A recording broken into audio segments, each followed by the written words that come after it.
Boa tarde. Na aula de hoje, continuaremos a resolução do estudo dirigido em 2025.1. Fizemos uma resposta comentada até a questão 8.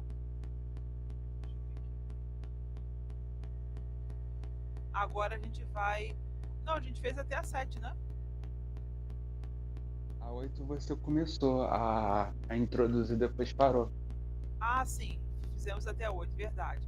Agora a gente vai continuar da 9 em diante. Eu vou ler a pergunta e enquanto vocês observam aí a resposta, tá bom? 9. Qual afirmação sobre a hipótese de mutação neutra, hipótese neutralista é verdadeira? Letra A. Todas as proteínas são inúteis. Letra B. A seleção natural não participa da evolução. Letra C. A maioria das variantes moleculares são funcionalmente equivalentes. Letra D. Todas as opções acima. A resposta correta é a letra C. A maioria das variantes moleculares são funcionalmente equivalentes. Neutralistas propõem que muitas substituições moleculares são neutras quanto ao fitness. Você sabe o que é fitness? Não. Fitness é a capacidade de sobreviver e de se reproduzir de um indivíduo. Então, quanto melhor o fitness, melhor é a força da pessoa sobrevivendo ou superando algum obstáculo. A gente costuma brincar dizendo que uma pessoa que faz exercício na academia é fitness. Por quê? Porque a pessoa exercita os músculos e se torna mais forte. Só que eu conheço muita gente que vai de carro para academia ou que pega Uber para poder fazer compra ou quer pegar elevador para subir para o apartamento. Não sobe o prédio de escada e nem vai andando para a academia. Então essa pessoa não está exercendo o seu poder de deslocamento de força. Essa pessoa não está exercendo o seu fitness, que é a sua força para a sua vida, para a sua reprodução. Então, a hipótese neutra, ela pode ser considerada que... Espera aí rapidinho que eu vou ler a pergunta que eu me perdi aqui, me distraí. Aqui está falando, todas as proteínas são inúteis. Quando acontece uma mutação, altera a conformação química da proteína, do aminoácido que faz parte da proteína, como se fosse um quebra-cabeça. O aminoácido unido pode formar uma proteína. Então, se você mudar qualquer aminoácido dessa proteína, você também muda a função da proteína. Tá? Imagine que você tem duas mãos funcionando. E em uma das mãos, você simplesmente coloca uma luva. E a outra mão você deixa sem luva. Você vai conseguir lavar louça com luva se essa luva for de tecido? Não. Você consegue, mas vai molhar sua luva toda. Consigo, só que vai molhar. Isso. Vai perder a função dela. Então, nesse caso, você mudou a conformação da sua mão. Do mesmo jeito que se você mudar a proteína, o aminoácido, você muda a proteína. A seleção natural não participa da evolução. Todo mundo sabe que Darwin defendeu a ideia de que, na natureza, os mais fortes sobrevivem. Então, não é o mais inteligente, o mais rápido, é o mais adaptado. Eu falei os mais fortes sobrevivem, mas na verdade é o melhor adaptado. Tem uma história dos pássaros. Pera aí, rapidinho. Darwin, ele gostava muito de pássaro. E quando ele viajou... o bico, né? Isso, ele observava os bicos. E ele percebeu que o pássaro tinha capacidade de mudar a sua alimentação de acordo com a disponibilidade do que estava ao seu redor. Então, se ele só tinha uma possibilidade de comer inseto, o bico era mais robusto para quebrar o carapaça do inseto. Se ele podia consumir só grãos, o bico era mais forte para comer para mastigar os grãos, porque a maioria das aves não tem dente. Eles cortam o alimento com o seu bico. Então, nesse caso, aconteceu a seleção do bicho que era mais adaptado àquele ambiente. Não é isso que a questão está pedindo. Letra C. A maioria dos variantes moleculares são funcionalmente equivalentes. Variante molecular nada mais é do que vários elementos químicos que compõem o material genético. E esses elementos químicos fazem com que a proteína tenha uma função, ou se tem uma variação, essa proteína mude de função. Mudando de função pode alterar qualquer coisa genética no nosso corpo. Tá? Por exemplo, se o teu DNA está descrito que você tem olho azul e você sofre uma mutação e seu olho nasce castanho, ou o contrário, se o seu DNA está dizendo que você tem a possibilidade, né, de ter olho castanho, você sofre uma mutação e começa a ter o olho azul. Isso é uma adaptação ao ambiente, porque essa mudança só acontece em ambientes extremos, de mudança de, que a gente chama de luz azul. Clima. Oi? De clima também? A mudança de clima também muda a nossa pele. Isso aí é uma adaptação. Lembra que você já deve ter estudado isso. Tem uma questão que fala sobre o coelho. Você leva o coelho de um lugar quente para um lugar frio, o que acontece com o pelo dele? A melanina dele muda. A cor muda e também a quantidade de pelo muda. Muda. Por exemplo, se ele no clima aqui, vamos dizer, no clima tropical, aqui no calor, no Rio, ele tem uma cor branco e preto, lá, sei lá, como é que chama o lugar frio? Santa Catarina, se ele nascer em época fria, ele vai ter um pelo só branco, um exemplo. Mais ou menos, porque normalmente o branco reflete calor, mas absorve frio. Normalmente, quando você está num ambiente frio, a tendência é ter um pelo mais escuro. Preto.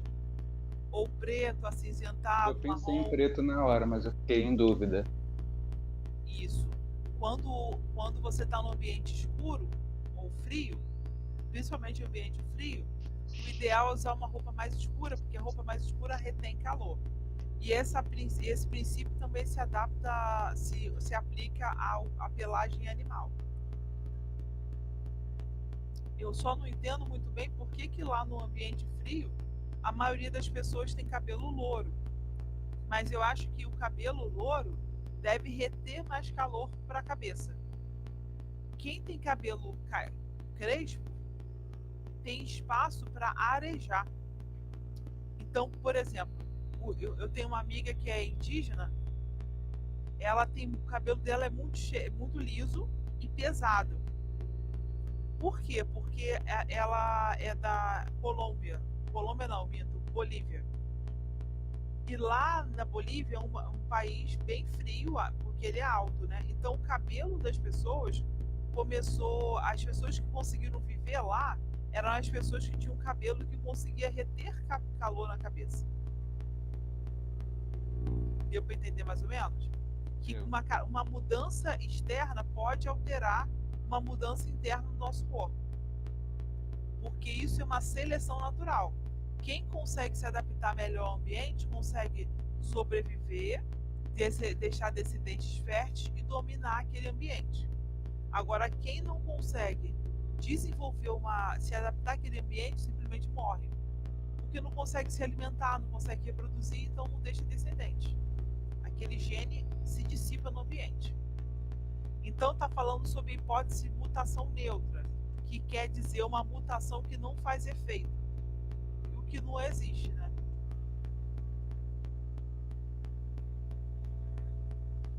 Vamos lá. Vou ler a questão 10. Deixa eu mostrar para você a questão, porque fica mais fácil você entender o que eu estou falando.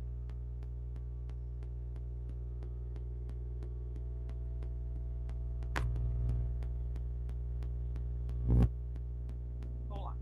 Que fatores podem interferir no índice de endocruzamento populacional? FIST. Você lembra que eu falei sobre isso na aula retrasada, da semana passada? O que que acontece numa população, que eu até citei a sua família, que você foi, imagine se você foi, se o seu primo for para os Estados Unidos trabalhar, fazer um curso, sei lá, e lá ele casou e teve filhos. No caso, ele migrou. Muitas das coisas que afetam a taxa de endocruzamento é a entrada ou saída de pessoas. Lembro sim. Oi, fala.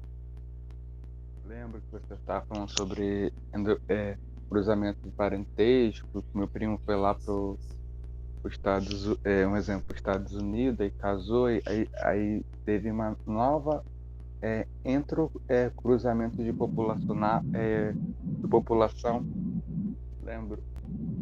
Isso. Vamos lá. Você está conseguindo ver o número 10? Que existem Tô. vários critérios aqui. Fatores que interferem no índice de endocruzamento populacional. Deriva gênica, aumenta de FIS em população pequena.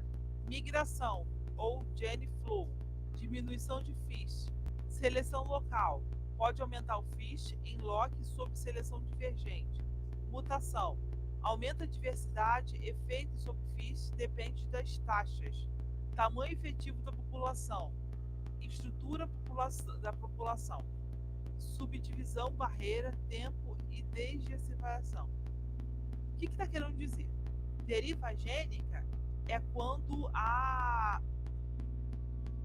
aumenta o FIS. Lembra que eu falei para você que quando tem uma reprodução intensa entre as pessoas que moram numa mesma região, há uma mistura maior de genes?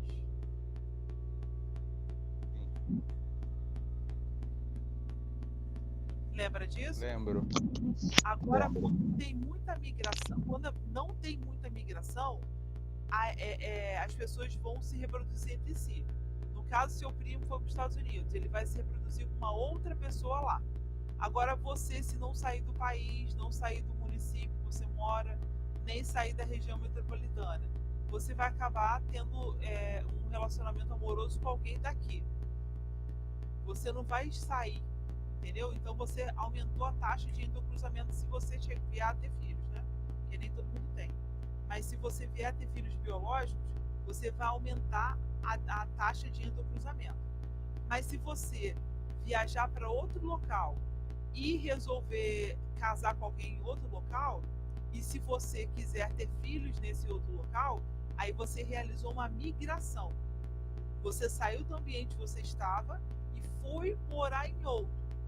Se você for e voltar constantemente, não é migração. Mas se você for definitivamente constituir família, conseguir emprego, aí sim é migração, tá bom? Ou quer que eu volte alguma coisa? Entendi. Então tá bom. Agora, a seleção local. Os mais fortes sobrevivem daquela região ali, daquele local. Lembra do passarinho que eu dei o exemplo? Os passarinhos que conseguiram mudar a conformação do seu bico ou que nasceram com o bico mais adaptado a uma alimentação mais específica, nesse caso o passarinho ele vai só um momento. No caso o passarinho vai comer melhor e comendo melhor ele vai ter filhotes, vai conseguir se reproduzir, vai ter filhotes e vai deixar essa característica para os filhotes, que é o bico adaptado ao tipo de alimentação que tem naquela região. Tamanho efetivo da população, estrutura da população. Se tem alguma coisa que impeça a circulação daquelas pessoas naquele ambiente, como lembra que caiu na D, se caiu um pedaço de uma rocha que separou as duas pessoas, os dois grupos de pessoas, essa separação faz com que aconteça o endocruzamento. Tempo desde a separação. O tempo também varia, porque se você ficar muito tempo, você pode não conseguir encontrar alguma pessoa não, algum outro ser que possa se reproduzir. Imagine que o macaco, tem um filme que é bem legal, quando eu era criança eu assistia, eu tinha medo, mas depois que eu cresci eu comecei a gostar. Planeta dos Macacos. Todo ano o ser humano pode ter filhos, mas nem todo ano o macaco tem filho. Então, de certa forma, o ser humano pode se reproduzir mais rapidamente. Mas os macacos são preservados, então eles conseguem durar um tempo, mas eles não passam distrair aqui. Sim. Então, numa população, se há muitos humanos, os humanos acabam dominando aquela população e os macacos são reduzidos, porque eles não se reproduzem na mesma quantidade de seres humanos de filhotes, né, do que seres humanos. Essa parte você entendeu? Entendi. Porque assim, o ser humano tem um filho a cada 9 meses. Aí a mulher engravida, fica 9 meses grávida, e depois tem que esperar mais 4 meses para o útero se recuperar e voltar a ter novos filhos. Aí voltar a engravidar, porque daqui a 9 meses ela vai ter filhos. Então, a quantidade de crianças que nasce naquele local altera a taxa de endocruzamento. Que acaba tendo muito mais criança naquele local. Não entendi, repete, por favor. E acaba tendo muitas crianças naquele local. Isso, perfeito, isso aí.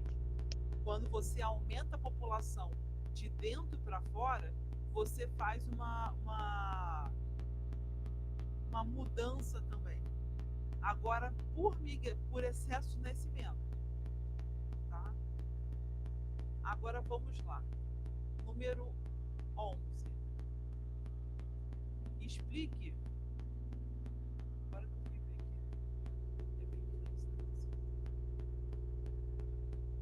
aqui. Explique quais processos podem gerar genes repetidos ou levar ao aumento do número de DNA não codificante. Isso aí com certeza cai. Processos que geram DNA repetidos aumentam o DNA não codificante. Duplicação gênica, segmental, duplicação completa de genes, gera famílias de genes. Isso quer dizer que um gene que condiciona, vamos dizer assim, cor castanho para o seu cabelo, ele, se for autoduplicado, ele pode gerar um cabelo enorme na próxima geração. Agora, só um minuto. Duplicação de genoma, poliploidia, aumento massivo do número de cópias gênicas, muito comum em plantas. Pra você ter uma ideia, um tomate tem uma quantidade maior de genes do que um ser humano. Sabia disso? Não sabia não. Porque o tomate, ele não sabe. Se eu pegar o tomate da árvore, e da árvore não tese dele lá, ele tem que desenvolver uma estratégia para eliminar quem queira comê-lo. No começo, quando o ser humano começava a sonhar, né? Peraí, rapidinho. Duplicação do genoma, poliploidia, aumento massivo do número de cópias gênicas, muito comum em plantas. Transposição, elementos transponíveis. Distraí aqui, falei outra coisa que não tem nada a ver com a aula. Transposição, elementos transponíveis. Cópia, cola. Transposição é como se você pegasse um pedaço de um DNA, de um cromossomo, e colasse em outro. Que também a gente aprendeu como crossing over. Já ouviu falar? Qual o nome? Repete de novo. Transposição. Você, como falar trans, você vira ao contrário.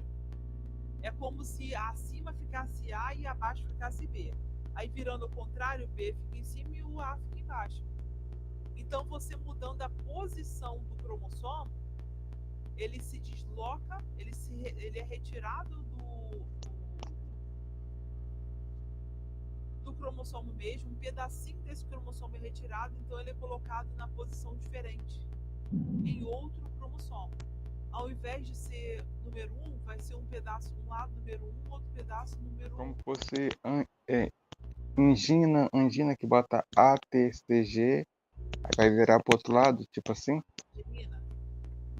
É parecido com isso, porque na verdade você foi a nível molecular. Porque quando acontece a mutação, realmente altera a sequência de aminoácidos, para que a outra sequência de genes mutantes consiga se adaptar. Quando não acontece uma adaptação efetiva, acontece Vou te mostrar um negócio aqui rapidinho. Vou tentar achar aqui a foto de um mapa cromossomo. Você vai entender melhor isso.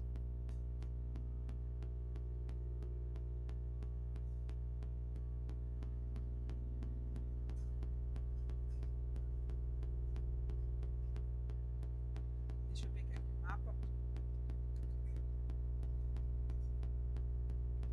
Eu aprendi isso quando eu estava fazendo um curso no INCA. E eu aprendi que tem alguns tumores que eles são causados pela transposição. Um pedacinho do cromossomo se quebra e se liga a outro pedacinho. E essa transposição, essa mudança, pode causar uma mutação severa, que prejudica a saúde. Vou te mostrar uma foto aqui que já resume o que eu tô querendo te dizer.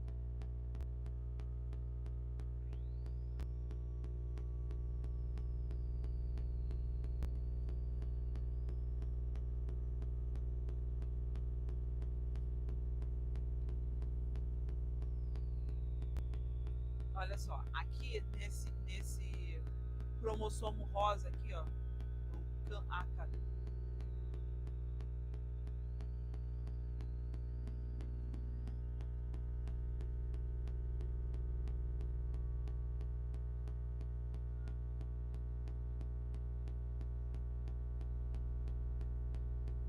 Nossa, demora. Deixa eu tentar achar uma outra imagem.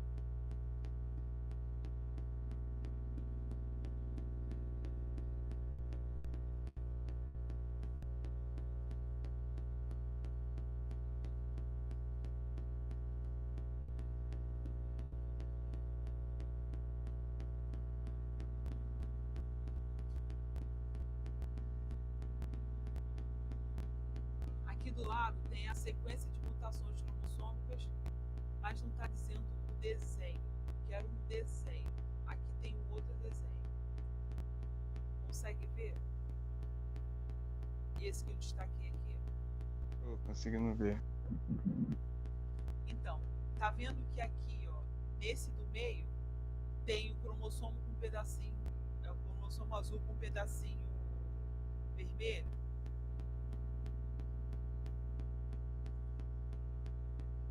Entendi. Então ele pegou o cromossomo É como se pegasse o A, cortasse e botasse no outro local. Isso aumenta a variabilidade, mas dá uma característica nova àquele cromossomo. Isso nem sempre é ideal. Vou te mostrar outra coisa aqui, que é o cariótipo humano. Não sei se você consegue ver esse cariótipo humano. Então, o que você faz? O que acontece? 1, 2, 3. Isso, consegue ver direitinho os números? Deixa eu tentar entrar aqui no site, porque da outra vez eu tentei entrar no site e deu erro. Isso é um exemplo do cariótipo humano.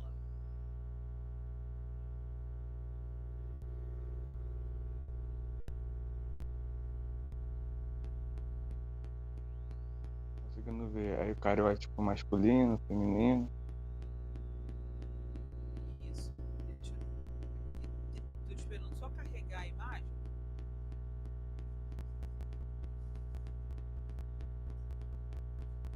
Tá carregando.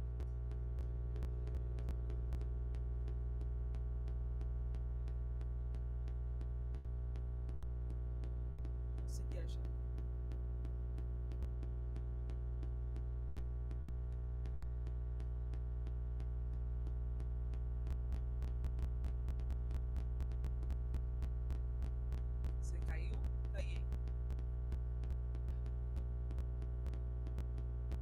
aqui.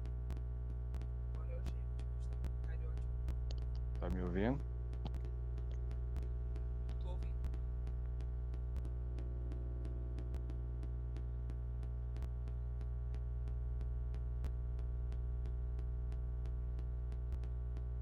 Beleza.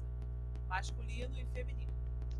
Imagine que esse número 1, um pedacinho superior esquerdo número 1, durante o processo de reprodução se quebre e vai se colar ao número 6. Então esse conjunto de... Olha a quantidade de cromossomos que tem ali grudado. Cada linha representa um cromossomo. Se o cromossomo do nada a submetacêntrico 1 quebra ao meio e resolve se ligar ao 6, ele cria um novo gene.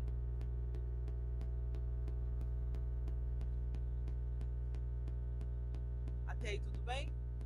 Esse 18 aqui que é pequeno, ele pode ser complementado por um outro, por exemplo, o 7. Vai ficar grandão, mas vai dar problema no funcionamento dos dois. Porque primeiro que o 7 vai ficar, não vai usar a sua função, porque ele já é grande, né? E se ele for inserido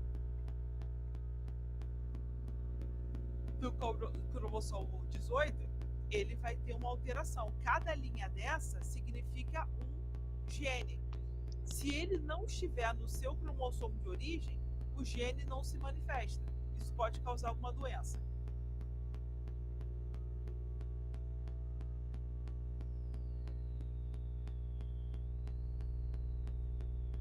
Entendi.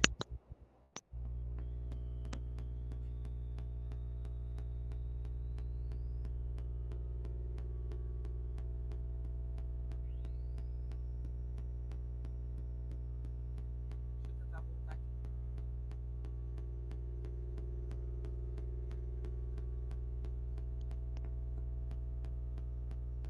Voltou. Transposição, elementos disponíveis, copia e cola. Aquele negócio que eu falei para você. Copiou de um lado e foi para outro. Inserte retroelementos.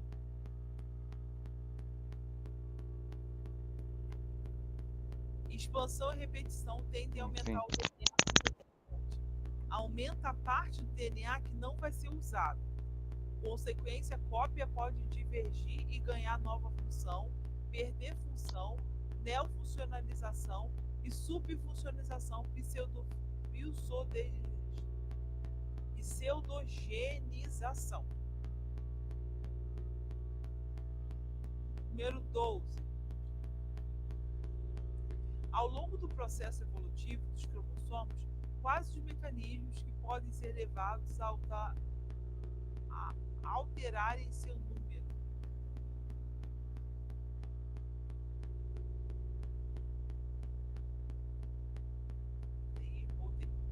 Principais problemas nos livros didáticos sobre ensino de evolução.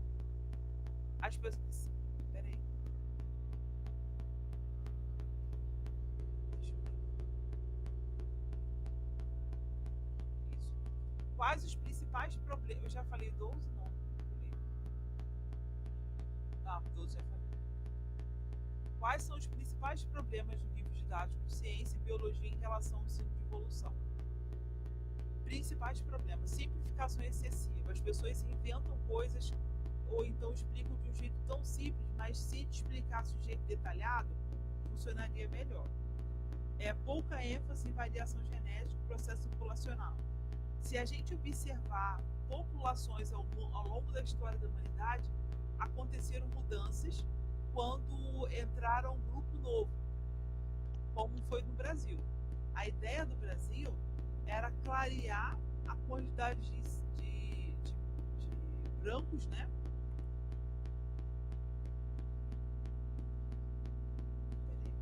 Variação genética, processo. Lembrei. Tem uma ideia aí de que eles não queriam que a população continuasse majoritariamente negra depois da escravidão. Então começaram a atrair várias populações de outros países para o Brasil. Italianos, libaneses, japoneses, coreanos, chineses, gente de tudo que é lugar. Para quê? Para diluir o caractere negro. Só que o caractere negro, caracteres negroides, são dominantes. Então é muito difícil uma pessoa branca casar com uma pessoa negra e o filho e neto não aparecer filho de negro. É muito difícil. Acontece? Acontece. Mas às vezes o neto parece negro. A mãe, o pai pode até não parecer, mas o neto parece. Às vezes pula uma geração.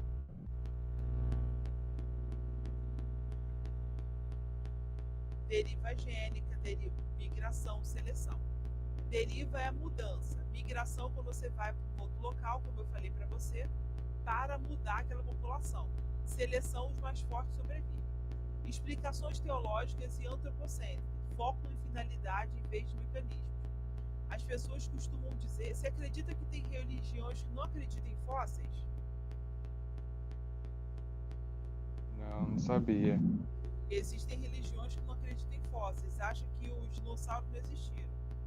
Todos os seres que existem hoje sempre existiram do mesmo jeito que existem.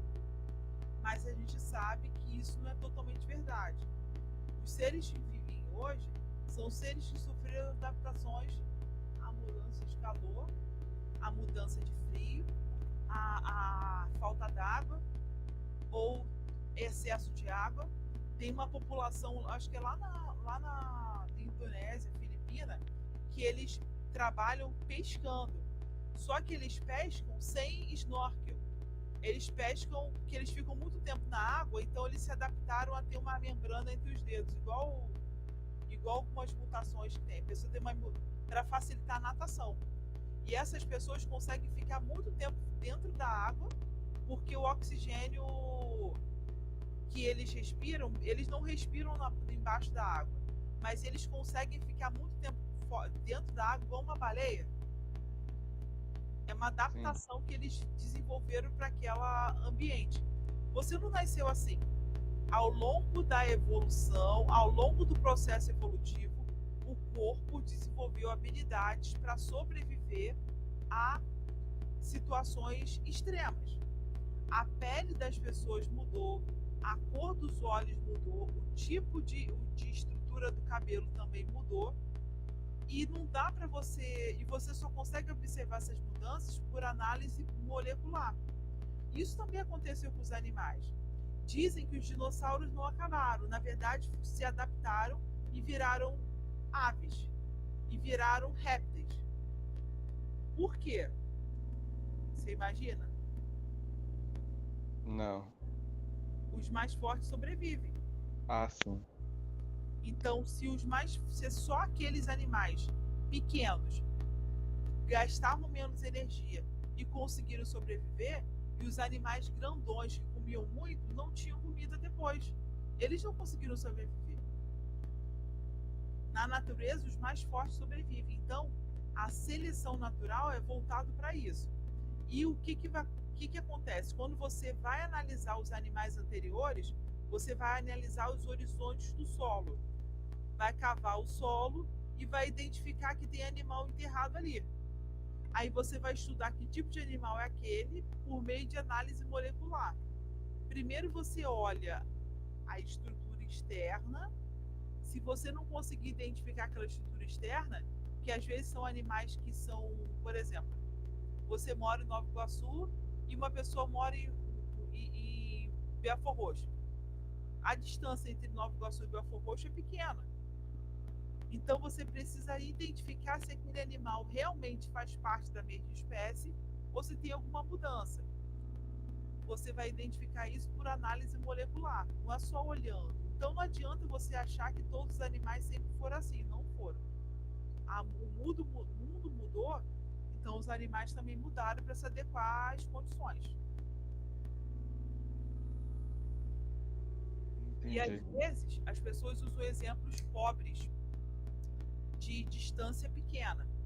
Vou dar um exemplo aqui, um cachorro. Eu não sei exatamente quantos anos o cachorro surgiu, mas eu sei que ele está aproximadamente entre 15 e 10 mil anos com os seres humanos. Se os cachorros não convivessem com os seres humanos, eles simplesmente morreriam na natureza. Sabe por quê? Porque Se eu os mais tenho... fortes sobrevivem. Hã? Os mais fortes sobrevivem. Não, é porque o cachorro gera proteção aos seres humanos e os seres humanos, em contrapartida, alimentam os cachorros. Então aconteceu uma coevolução. Só que isso aconteceu há aproximadamente 20 mil anos. Se você analisar as populações humanas há 100, 200, 300 mil anos, você não consegue ver fósseis de cachorro junto deles.